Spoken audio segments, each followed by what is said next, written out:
د پاکستان سیاحتي ځایونه ښکلا، میلمستیا او امن پسندۍ پیغام په درستې نړۍ کې خورولو لپاره او طالب علمانو کې قاعدانه صلاحیتونو رابرسېره کولو او د نړۍ د نورو ملکونو طالب علمانو سره مقابلې کولو لپاره د مانسیري په سیلګرۍ سیمې شوګران کې تابع کړل شوی 15 ورځنی انټرنیشنل کانفرنس سرته رسېدلی دی. په دغه کانفرنس کې نه یوازې د پاکستان بلکې سریلانکا، ترکی او فنلینډ په شمول د نړۍ د نورو ملکونو 40 یونیورسيټیانو 83 طالب علمانو برخه اخیستې وه.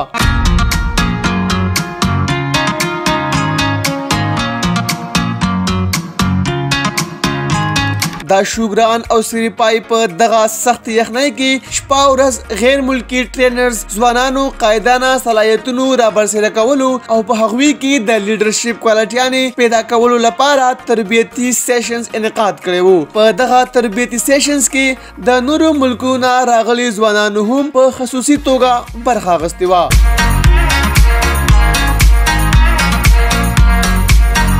دغه 15 ورځنی کانفرنس کې د مختلف مذهبونو سره تعلق لرونکي طالب علمانو او استادانو هم ګډون کړی وو چې مقصد یې مذهبي هم آهنګي او ورورولي خورولو، د پاکستان کلتور او د اسلام د امن خوښۍ تصویر درست نړۍ ته ښودلو او ټولې دنیا ته دا پیغام ورکولو چې پاکستان د ترهګرۍ نه پاک ملک دی او غیر ملکي سیلګرو ته دلته کې په راتګ څه قسمه مشکلات مخې ته نه راځي.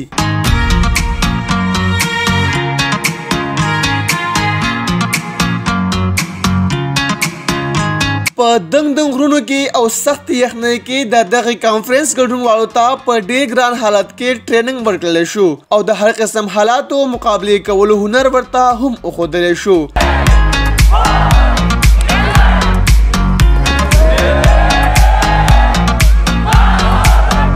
د دغه شان پروګرامونو انعقاد ډېر ضروري دی کوم سره به چې نه صرف د سیلګرۍ محکمې ته وده ورکوي شي او د ملک روښانه تصویر نړۍ ته وړاندې کولی شي، بلکې د پاکستان طالب علمانو او ځوانانو تربیت او کردار سازۍ کې مهم کردار هم ادا کولی شي. د پروګرام نوي سهار لپاره شیراز احمد شیرازي، مانسهره.